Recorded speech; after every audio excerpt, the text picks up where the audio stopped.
Welcome to Table Talk here at the Philadelphia Sports Table Podcast Show, the longest running weekly Philly sports podcast show in the world. 12 years strong. We got a great Table Talk interview coming your way this week from BroadStreetHockey.com.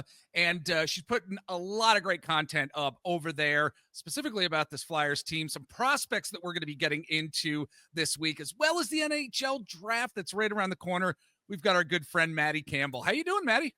I'm great. How are you? I'm doing all right. I'm so excited about this upcoming NHL draft. We're certainly going to be getting into it and just where this Flyers team is right now. Like, there's always a lot of uncertainty with this team, and there has been for years and years and years. But I'm feeling like at this point in time that things are coming full circle. I think that Danny Briere and his leadership have done wonders for where this organization not only is now, but where they're going to be going in the future. So I have high hopes for the future, Maddie. I'm not sure what you're thinking here.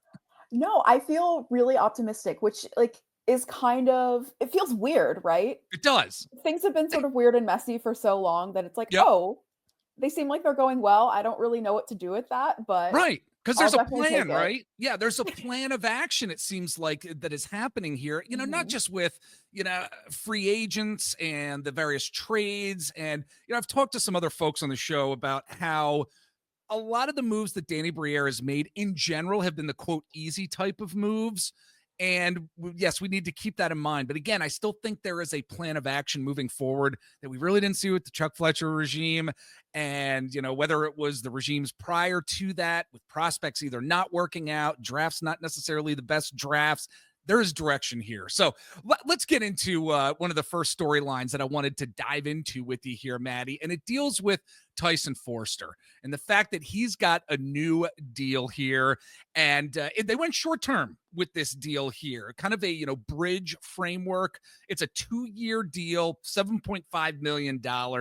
He's 23 years old, scored 25 goals last year after scoring 20 as a rookie. So to get us started off here, before we get into the draft, before we get into some prospects here, what are your thoughts on the new Tyson Foerster deal and really what it means for the team? I'm really into it. Listen, I'm a big fan of the player, so if they had locked him up long term, I certainly would not have been mad about it. Right. But I think going the bridge route makes a lot of sense for both sides. Like, Forster betting on himself, I think he's just going to keep getting better. He's still in sort of the figuring it out phase of his development.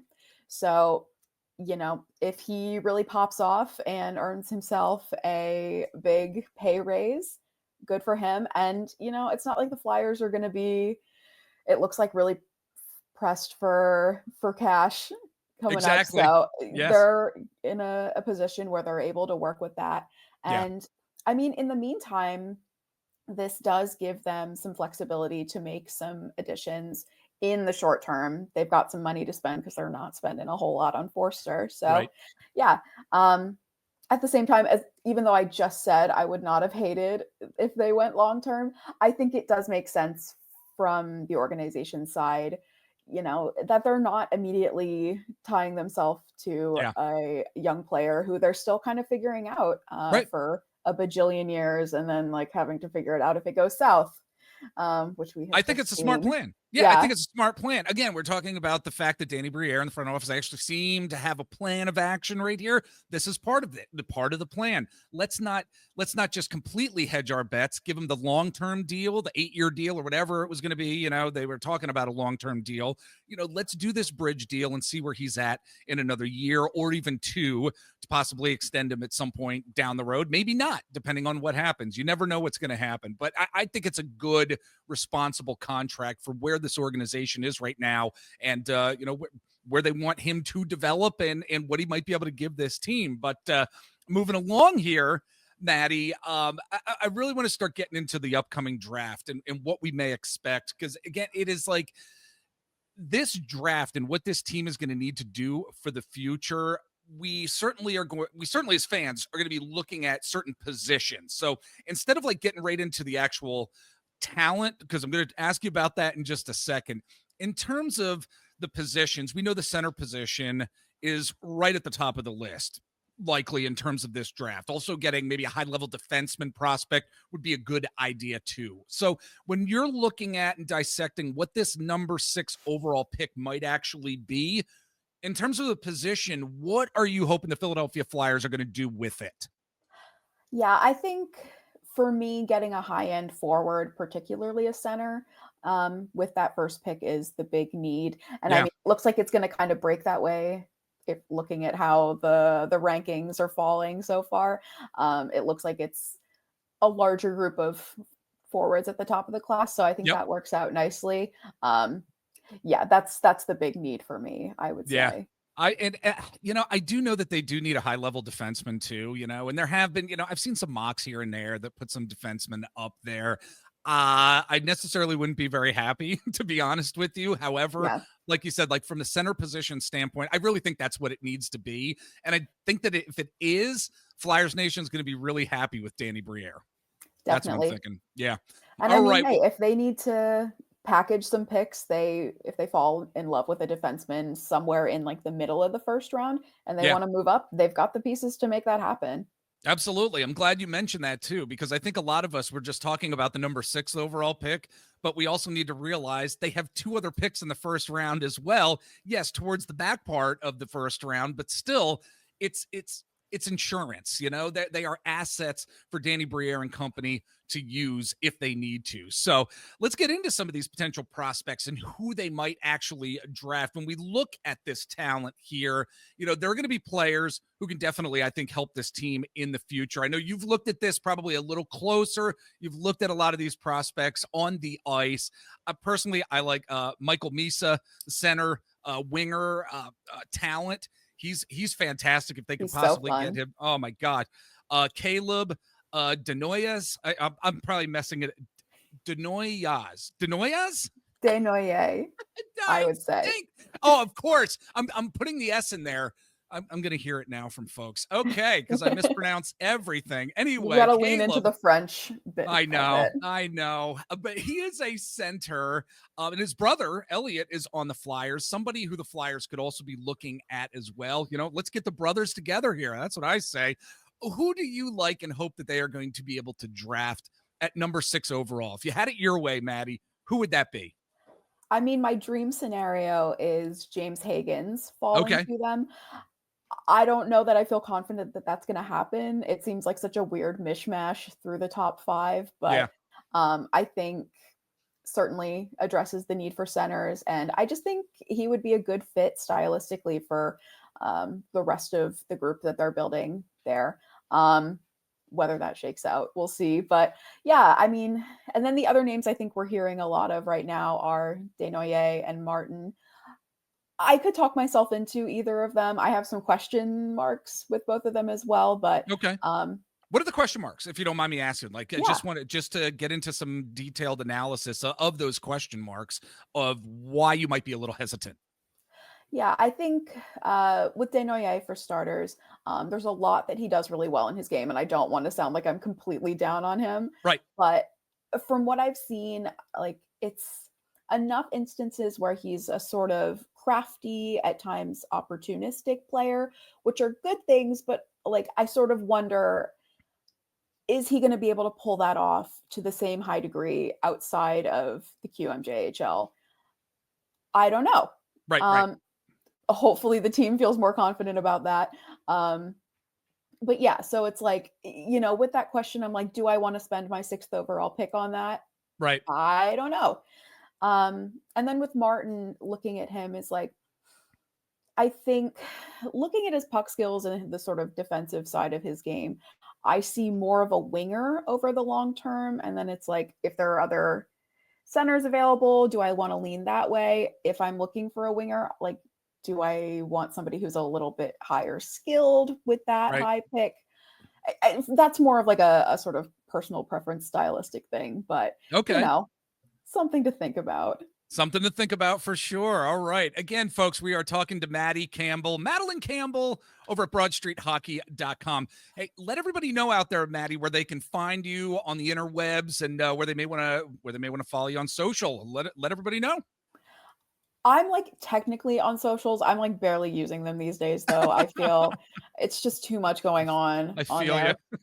But I'm on Twitter and Blue Sky still. Okay. I've just Madeline Campbell, but mostly, like, pop over to broadstreethockey.com. That's where you'll get the Yes. actual good content. Exactly. Folks, I'm a $5 subscriber over there and have been for some time. And there's some great, fantastic content that you can get that Maddie and her colleagues over there are putting up. Have a lot of folks from broadstreethockey.com jumping on this podcast to give some really good analysis about this Philadelphia Flyers team and other hockey news and notes as well. So make sure you check out again, broadstreethockey.com if you haven't already. Great stuff over there. As we're moving along here, Maddie, I've asked this of a couple guests when we were talking Flyers, and I wanted to get your thoughts as well, because this is such an important draft that we're going to be witnessing in just a short period of time here, because of where they're at in terms of really trying to turn that corner, that very interesting plan of action that we were talking about at the top. When it's all said and done, what are you hoping the theme of this Flyers draft will be, say, like the day after or the week after when we're analyzing these draft picks? What are you hoping the theme will be for this team and organization? It's a great question. I think this is a little bit lizard brained, but I just want fun picks. Yes, okay. That's fair. Maybe the better way to say that is I would like to see them make some calculated swings. Uh-huh. Like I look at the Luchenko pick from last year where in the moment we're sort of like, ooh, Yeah, we were like, okay, what's going on here? Yeah. interesting. But the more you see him play and with particularly with, players already in the organization, you see the fit and it makes a lot more sense. Yeah. I would like to see some more picks in that vein this time around because, like we said, they certainly have a surplus of picks to play around with. They Yep. can get a little weird with at least some of them. So I think that would be good, especially like taking those swings and hitting on them is what takes you from the level of being a good drafter to a great drafter. Yeah. And I think that's what they need to at least start moving towards as they're pushing into the next phase of their rebuild. Yeah. Do you find, I'm just wondering, it's a question that just popped into my head. I don't want to talk about like the Chuck Fletcher era because I don't think there was a lot of serious discussion. Well, I shouldn't say that. There's not a lot of seriousness in terms of the plan. Like we were initially talking about Danny Briere's plan here. And even Ron Hextall, I believe, had a plan. And while some of the draft picks didn't necessarily work out and the prospects didn't work out the way that we wanted, there was a plan. And I think at times there was that swing at a prospect and see what happens, throw some stuff against the wall, see what happens.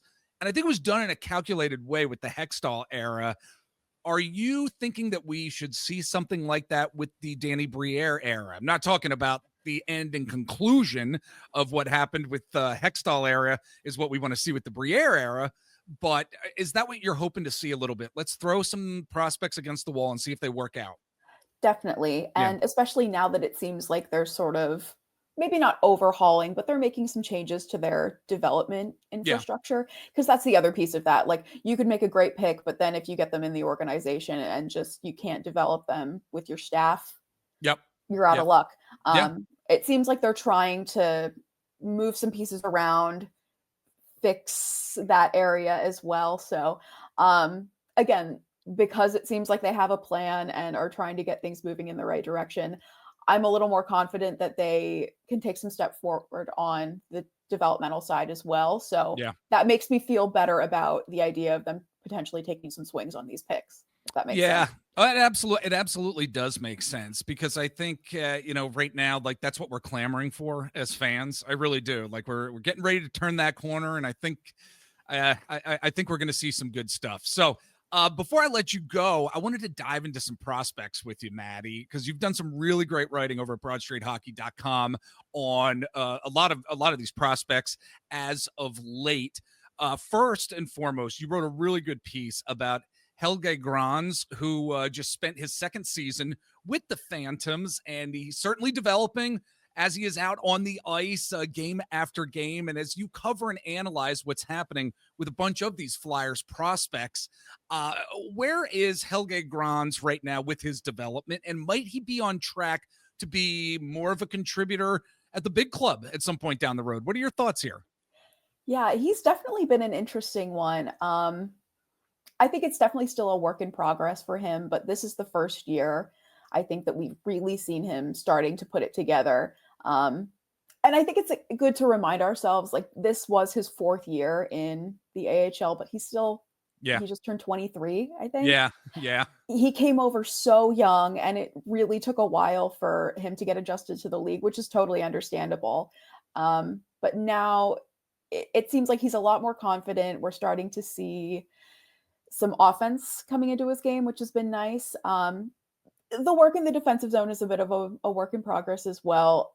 I think some of that might also be systems based Okay. down with the Phantoms. It's like not been great, but Yes. we'll see where things go next year. But yeah, I think he took a big step forward this year, and that's been huge because end of last year was like, okay, he was fine, but not great. And now, as this guy who we just sort of got as a throw in a trade, like, is he playing himself out of another organization here? Like, what's going Yeah. on?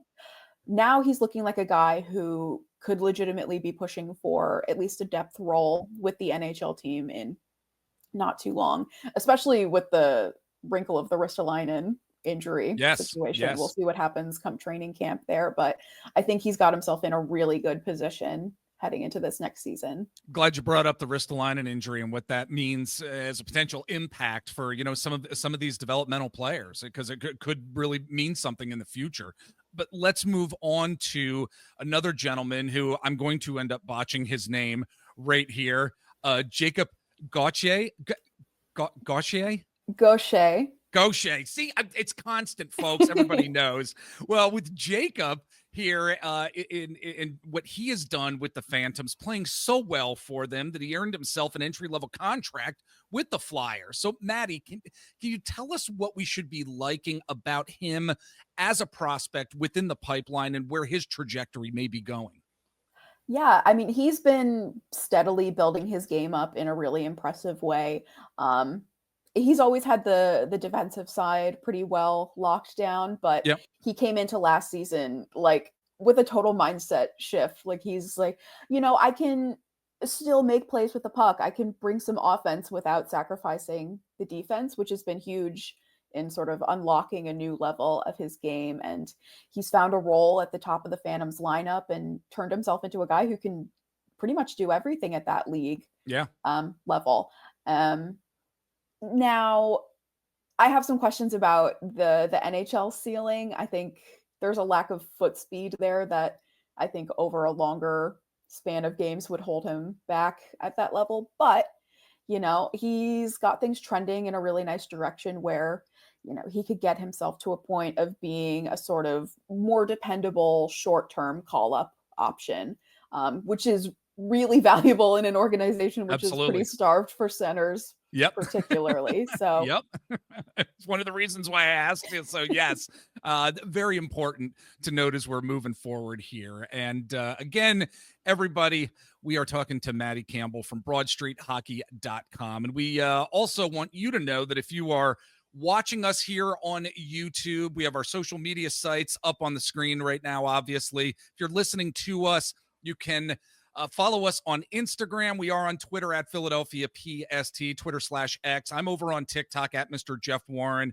Eric and I are over on Blue Sky. You can search us out there. We are on Threads and like our Facebook page. Just search out the Philadelphia Sports Table, and you can like our page there. Follow us on all of our social media sites. You can also head on over to PhiladelphiaSportsTable.com to get all of our podcasts over there. As we're closing things out here, Maddie. It's a very general question, but I'd love to know as we conclude the prospects talk here, really, who's been one of your favorite prospects to watch and follow within this Flyers farm system? And, perhaps if it's in Lehigh Valley, who has that been for you? yeah, sticking just with the Phantoms because I've gotten a lot of in-person viewings of Yes. them this year, which has been awesome. But kind of an under the radar guy. I have been loving Alexei Gendron's game. Oh, yeah. Yeah. Um, you know, he's been so impressive for them this season. He hit 20 goals as a rookie, which hasn't happened in a few years for them. Um, and he's just like, he's fun, he's speedy, he's undersized, but not afraid to get to the hard areas of the ice. And he's just a guy who can make things happen with the puck. Yep. Full stop. The Phantoms were sort of short on game breakers on their roster this year, but he was definitely one of them. He's been so fun. And I mean, for a former 7th round pick, he's gotten to a point where he looks like he might legitimately be something. Yes. I've been so impressed by him, and I will never stop talking him up. He's been great. Well, that is a great way to end our table talk discussion here at the Philadelphia Sports Table Podcast Show. Again, folks, Maddie Campbell from BroadStreetHockey.com. Maddie, it was great talking to you. Thanks so much for taking the time to jump on here, and let's talk at some point down the road. I'd love to have you back on the show. Absolutely. Had a blast anytime.